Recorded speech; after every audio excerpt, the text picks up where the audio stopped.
This holiday season, we are going to get word and details about the next generation of Xbox.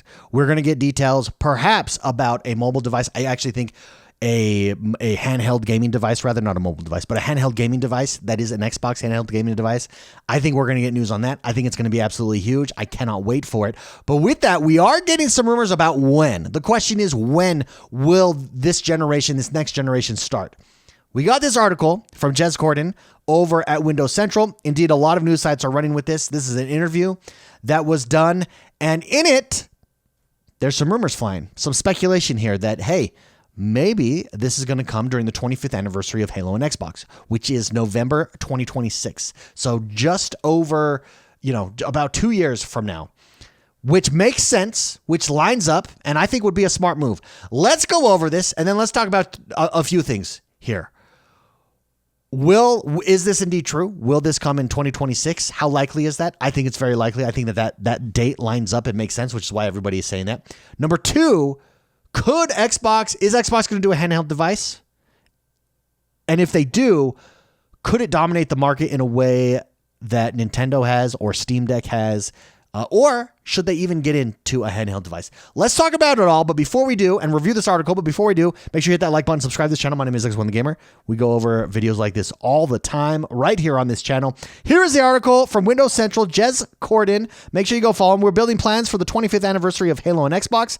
Microsoft confirms in a new interview, quote, "We have such a rich heritage. You have to celebrate that. You absolutely do." 25 years, by the way, makes me feel super, super old.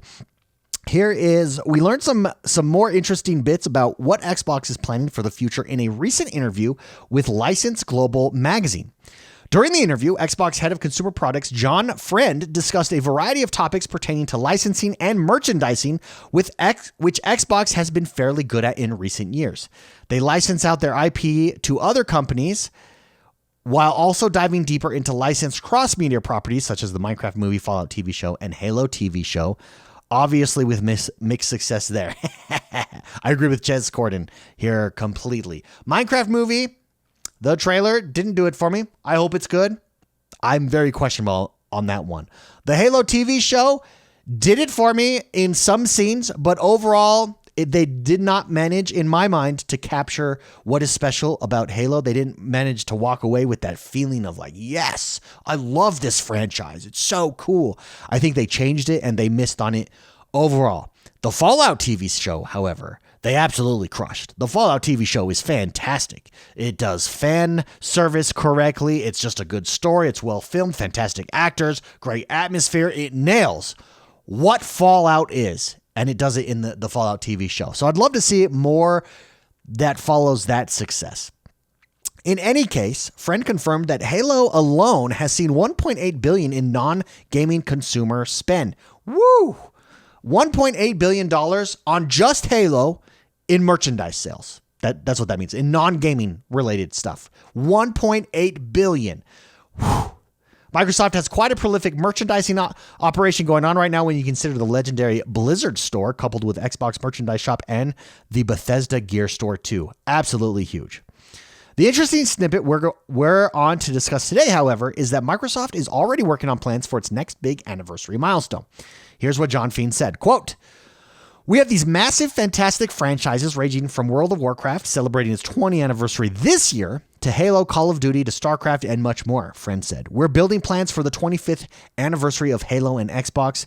We have such a rich heritage and history, and these communities have been active for so long. You have to celebrate that." Amen. And I'm sure it's going to be amazing. They've done stuff before in the past. That is 2026 that comes the 25th anniversary. So now to the interesting part of this article here. Xbox plans for the future.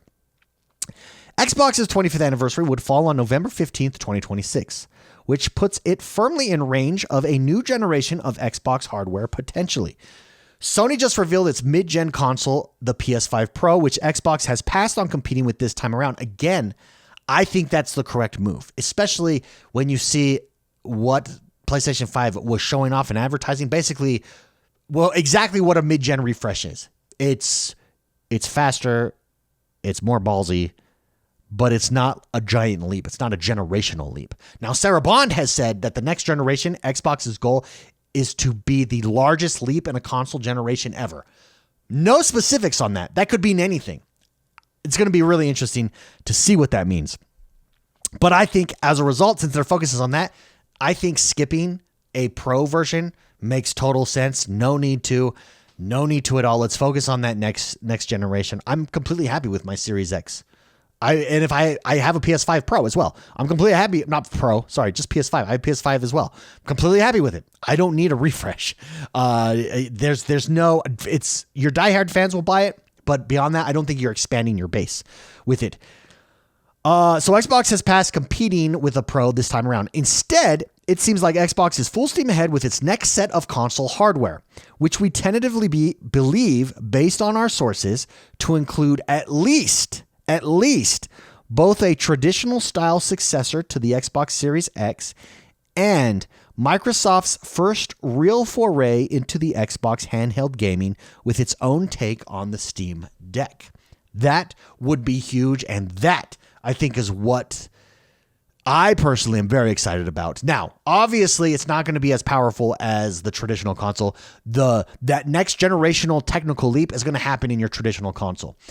But the portable gaming device, the handheld device, is supplement to that and complements it very well. For instance, how many people that have a Steam Deck, you might say to yourself, well, you're going to get one or the other. You're not going to get both. And I disagree with you completely. How many people have a Steam Deck, also have a gaming PC? Answer: everyone.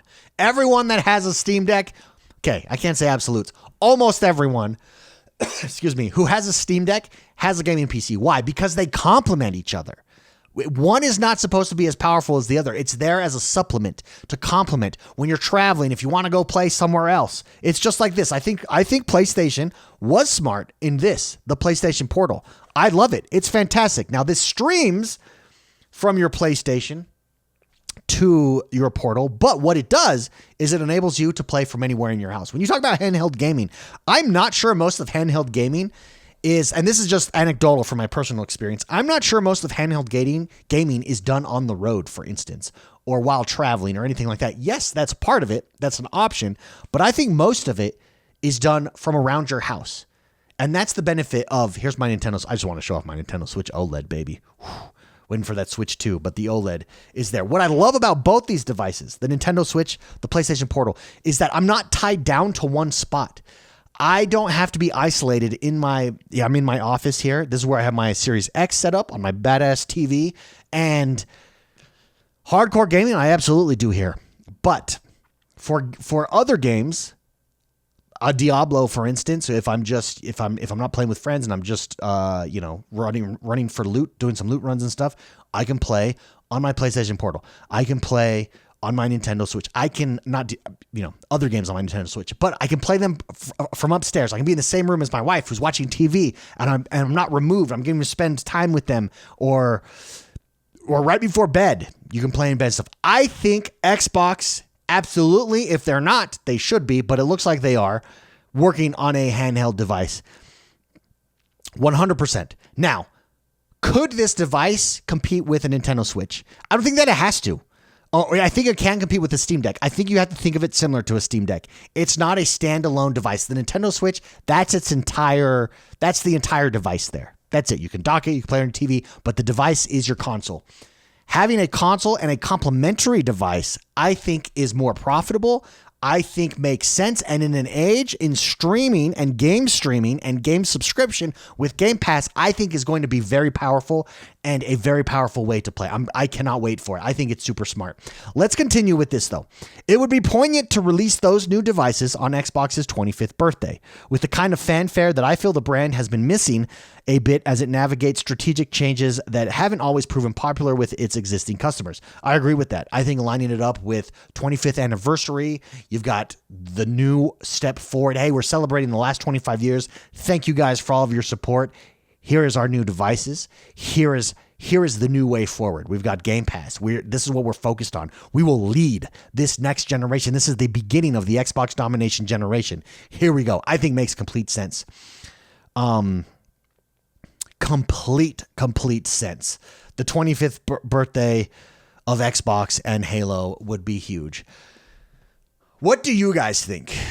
What do you guys think? Another question that we have to ask ourselves is, having two devices like that, like the Series X, let's say the next generation of the Xbox traditional console and a handheld device, does it redefine console generations, or does it just create a market of confusion? Some of the knock on the Series S versus X is that it's a little confusing on what to get. I don't think it's confusing, but I can see that argument if you're a parent. Like, well, well, one is just more powerful than the other. I actually think it's pretty simple. But does the handheld create confusion? I don't think it does. Again, I think you have to look at it not as a replacement, as a supplement, as complementary, in the same way the Steam Deck and the PC are complementary, and PC gamers buy a Steam Deck for that same flexibility that I just talked about there. I think that's the way to look at it. I think that's why PlayStation's looking at it. I mean, we know we're about to get a Nintendo Switch 2 here soon, or an announcement, and see what it is. Lots of leaks coming on that front. But I think there's something there. I think the world is moving to flexibility in that respect. And so I'm here for it. I think it could absolutely crush it and be hugely successful. I would love to know what you guys think. Let me know in the comments below. What am I right on? What am I wrong on? Anything that I'm getting wrong here? I'm sure I'm getting something wrong, although I really don't get too much wrong. No, I'm just kidding. But let me know in the comments below. Don't forget to hit that like button, subscribe to this channel. My name is X1 the Gamer. We'll see you guys next time. Bye-bye.